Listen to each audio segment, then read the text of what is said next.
So the set title of this collection of short films is Spectrum of Stories, discussing the struggles and survivals, or I guess like ways of resistance to discrimination or this cruel society. So I wonder, in what ways do you think your film kind of fits into this title, the set title of Spectrum of Stories? How do you think through your film you engage with stories of the marginalized people or the minority? Well, in Object of Desire, well, first of all, I think that Asian women especially are very underrepresented in all media and film, so it was just really, really fun to cast our lead. She's amazing. And this film also came after the idea for the film came out after the news broke out about the Atlanta massage parlor shooting. And it's very, it's really inspired by that incident and the ongoing Asian hate crimes that were going on at the time. And yeah, like I said, just how there's this domino or ripple effect of over-sexualizing a certain stereotype or culture, ultimately leading to violence. I think I was very in my head when I was making this film, because when you make a film about your family or about someone you know, like my mom, I've known her my whole life, you bear the kind of like the burden of the history of like who they are, but also representing people like them. So because there are so many nail salon workers who are Vietnamese women, I felt like both is like a minority maybe within the spectrum, like I'm gonna use a spectrum of like American cinema, I guess, but it's also like very kind of like everyone knows what you're talking about kind of when you're like Vietnamese nail salon worker, right? So to maybe address the theme of like spectrum of stories, coming into the story, I was really trying to both kind of address what people already know about nail salon workers, and like understand that people will have sort of like shared experiences, but then to also figure out how to make it so that it's personal to my mother and not just, like that she's symbolic for all Vietnamese nail salon workers. And I think that's where I really leaned into the life she made for herself in the salon itself and the kind of special relationships that emerged from that. And I think that's where it's important to have people maybe in the same quote-unquote category all the time. Like, so I was like just thinking if there was a whole block about Vietnamese nail salon workers, like every film would be different. But we would still have similar things. So yeah, in terms of just resistance, I think I felt a lot of guilt as a young person growing up in the salon, because in many ways I felt that my mom was putting herself in a position of subservience, in a way, but that's only on the theoretical level of like, oh, she has to scrub people's feet. But when you look on the day-to-day of like what they actually do and the relationships they have with not only their clients, but each other, that's like where you find the resistance and the little ways that maybe it's not as recognized what they're doing in little ways to make their lives their own. Yeah, thank you for sharing. So this is a follow-up question for Naomi. So you mentioned how your film is inspired by the incident of Atlanta like mass shooting, and also that you were kind of amazed by the main actress. So could you explain how the casting kind of worked? What you were looking for when you were casting the main protagonist here? And also, I wasn't sure because I missed like the first bits of the radio news that appears in the very first beginning of the movie. So was the radio news talking about the Atlanta shooting, or okay? So could you maybe explain a little bit more about that? Yeah, that was actually my voice, my little broadcaster voice. Yeah, it was just basically like a bit about the shooting. And I thought it opened up a very interesting conversation when that occurred, because people were saying how the shooter said it had nothing to do with the race of the women, it had to do with the sex work, and it was just this constant, is it that or is it this conversation? And I feel like there's just so much fetishization around Asian women that a lot of those conversations come up when that type of news, when there's that type of news outbreak. And you see it in the microaggressions of just going out into social events or dates and someone asking, like, where are you from? But you know what they like really mean. And so that was the motif in the film. And to answer your question about the casting, our lead actress, we really clicked when in the audition I got to talk to her, and she's so awesome. She had all of these hilarious stories, and I'm a photographer as well, and I was doing this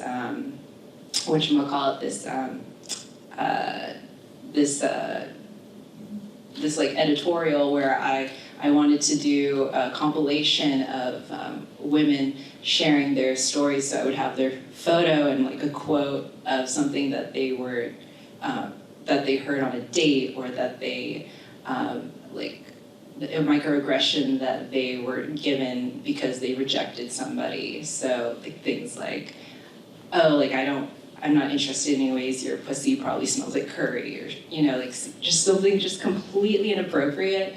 And it's always this ongoing conversation with my friends, my girlfriends who are Asian, how, you know, like our white friends, they're not gonna go on dates and hear from a guy like, oh, like, where are you from? No, I mean, like, you know, like, where's your mom from? Is she like German and Irish? And like, there's just so much intrigue in the details of us just being Asian women and exotic, and it's almost never ending sometimes. So. Right, thank you. And I was also kind of intrigued by these repeating questions of where are you from, and it's repeated by like different groups of men. I guess like two of them are there to date this woman, whereas one guy at the karaoke bar, like he's explicitly there to like maybe exploit her or like buy her sex, like with money or whatnot. So I think it really shows that maybe dating environment is not that different from that exploitative environment for Asian women in this film. So thank you. I have a question for Quyên as well. So you share that, you know, in the film as well, that your mother's nail salon had to close because of the pandemic, and you also told us that you had to like ask for the key so that you could shoot some of the scenes after selling the spot. So could you explain or maybe share a bit more about how the pandemic kind of changed or impact you as a filmmaker, or maybe created any challenges for filmmaking? Yeah. Thanks for that question. I mean, honestly, roughest time of my life, probably. You know, a lot was changing. I was already having a hard time financially for you people trying to be artists. But with regards to the film, it both created an opportunity because I couldn't approach documentaries so, excuse me, my throat is a little dry. Like, you couldn't approach documentary like traditionally, I suppose. Like, I did interview her, and this was like very early on when I feel like we didn't quite know what was happening. And so as things are changing, we had to be like very aware, I suppose. But with regards to the key, I didn't know that I was gonna make a documentary. I just knew that if I didn't film it, I would regret it. And in a way, because I was so insistent on asking my mother to ask if she could get the key back from the landlord, that it allowed her to process something that she was just gonna be like close up and like let it go. So she called on the phone and she's like, "Can we have the key back?" Yeah, my child is very upset that I closed the salon, and we're just gonna go back and film a little bit. And and it allowed her, instead of being like, I'm really sad, to be like, oh, like, all of my children are like shook, so like, can we take some time? But yeah, because of the pandemic, it allowed me to think about other ways to represent things that are not there. So in the beginning, we talk about like, how do you commemorate like a place that's no longer there? And so that felt like, it's both like the Vietnam my mom knew, but it's also the salon, right? Because yeah, we did get to go back once in 2020, but I made the film all the way up to the end of 2022. And that's like 2 years for a short film.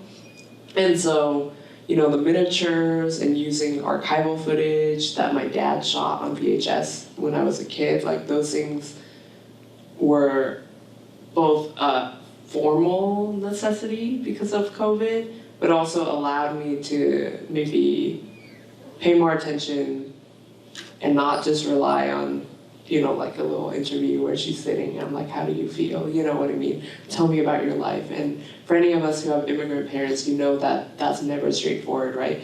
It's like, my experience is that they never sit down and they're like, okay, let me tell you about how I feel. It's always like you're like randomly eating and then your dad just like says something and you're like, oh my God, what? Right? So like, I wanted to emulate that feeling in this film too, of like my mom would like say little things, but it's not a whole like comprehensive essay conversation where she's giving you the thesis and she's like, then this happened and this happened. This is a really long-winded way of saying, like, it really forced me to look at form and to take the time because everything was so hard. Like my mom was suddenly unemployed for the first time in her life. I was also unemployed. So it's just, and figuring out family stuff. So it's like when you take a long time to do something, I think it turns out better even if the thing is very simple at the end. Yeah, thank you, Quyên, for sharing.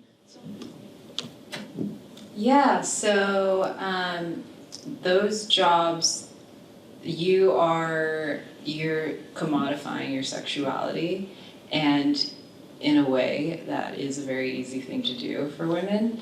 And I think that that's a job that exists for a lot of women in LA because it's like really accessible. So fun story, my co-writer and I, we went undercover and we did the job for a night, and it was a great way to location scout too.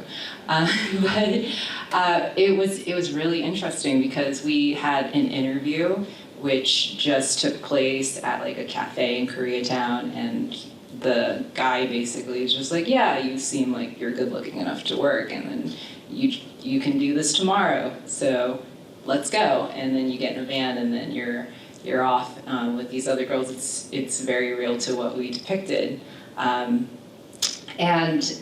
it's, if you just like fall into the world, it can be easy, but I think it's like any other job where it really isn't easy. It's like, it's emotionally draining, it's late, and I mean, given we didn't fully commit ourselves to the job, we were just kind of observing and taking notes, but for that character Piper, I think it's easy for her because she's fully embraced it, and she's let herself just like completely fall into that world, and she wants to make that money. She's going all in, but it's a very wild ride, and I think just like anything else in sex work, you have this kind of expectation like, oh, maybe it's really easy to sell sex, but it's not, and you kind of do have to be a business person in that way too. So I think it's a very subjective statement from Piper, and also just encouragement to get Vivian under her wing and feel comfortable in that moment. Okay, thank you, Naomi. So I'm turning to the audience here. If there is a question for filmmakers from the floor. Can't really see if anyone is. Yes, please. Can someone hand a microphone? I can speak up if that's okay. Convenient. No, I think the microphone is on the way.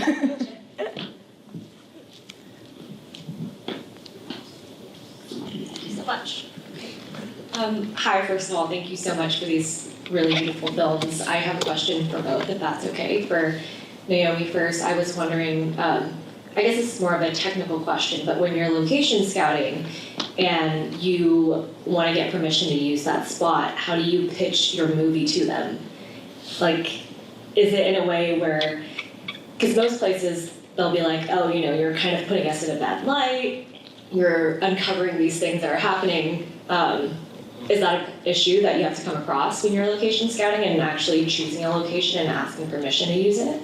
Oh, that's such a good question. Because yes, we definitely had to navigate that in a very particular way. So the karaoke club that we shot at does not do that service in which you can hire karaoke girls, because technically it's illegal. But I know friends who've done the job who said that they are very familiar with that location. And when they saw the film, they're like, I remember being there, and that place brings back a lot of eerie memories.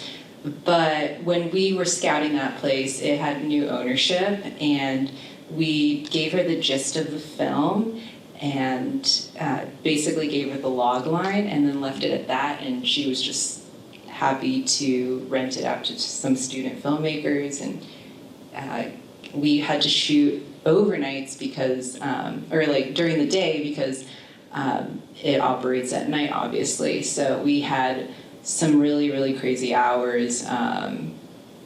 And we were able to shoot because we had like overnights at the restaurant before, and then we went into the karaoke club and shot all day. There's no windows, so you have no idea what's going on. It's like a really bizarre underground world.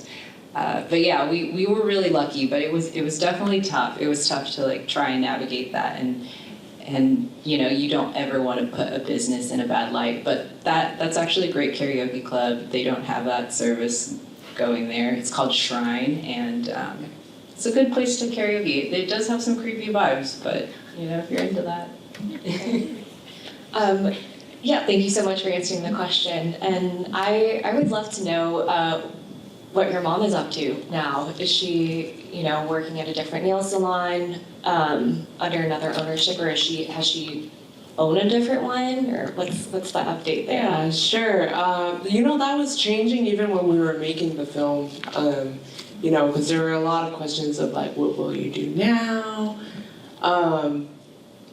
And so to answer the question straightforwardly, my mom works part-time for other salons now. She hasn't fully committed to like full-time.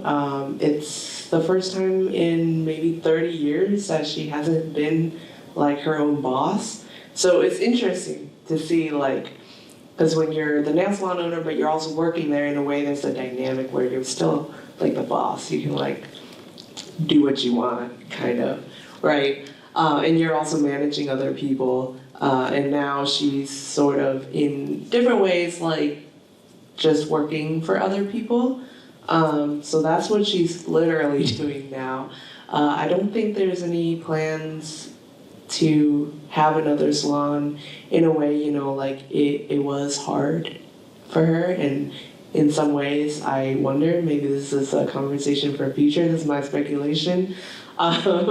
In many ways I think she's kind of relieved to maybe not have to be responsible for it. All of us, I'm the oldest, all of my siblings are now adults, you know, so I think there's sort of she can like live her life kind of vibe going on right now, so she's in a new era. Yeah, I hope that answers the question. I always tell people, my mother and I don't have like straightforward combos. It's always about something else, and then we have to pay attention to realize what it is about. So I don't know what her dreams, aspirations are. I always ask, but you cannot never ask it like that because it will be like, what are you talking about? Yeah, so I'll have to pay attention for a couple more years and I'll report back. Thank you both. Do we have like one last question from the floor, or? Maybe no. All right, I think we can end with my very last question. Maybe if you have any future projects, either regarding the filmmaking or not, if you want to share it, please go ahead and share. I am working on a documentary. So I started in not documentary and kind of made like scripted experimental films before. Feel very deep in documentary. Making my first TV documentary right now about a musician who is in her 80s. Hopefully out next year. I can't tell you more because I don't know where we're still working on it. But really excited to make more documentaries. I am developing and writing right now. I wrote a short film that is about my immigrant Asian mother, my immigrant Vietnamese mother, and it's kind of about like the embarrassment or shame that you feel as someone who's a first generation Vietnamese American woman who's trying to assimilate in her own way, and it follows the protagonist trying to reconcile what she's experienced with her mother and the things that she regrets saying to her mom. I think like a lot of the times when we think about our parents passing, we think about all the things that we wish we could said more to them, but I kind of ruminated on this idea of all the things that I did say to my mom that I regret, and like building a film around that and like how painful that is to think about all the things that you said as like a thoughtless teenager. So I'm working on that short film, and then I am intending to have that as a proof of concept for a feature film that follows a more expanded story that goes from childhood to adolescence to adulthood, each chapter kind of revolving around a moment that's formative in which she experienced shame or embarrassment. And yeah, that's just writing like crazy. Thank you for sharing. So thank you for staying with us. And can we maybe end the session with a round of applause for Naomi and Quyên? Thanks for coming, guys.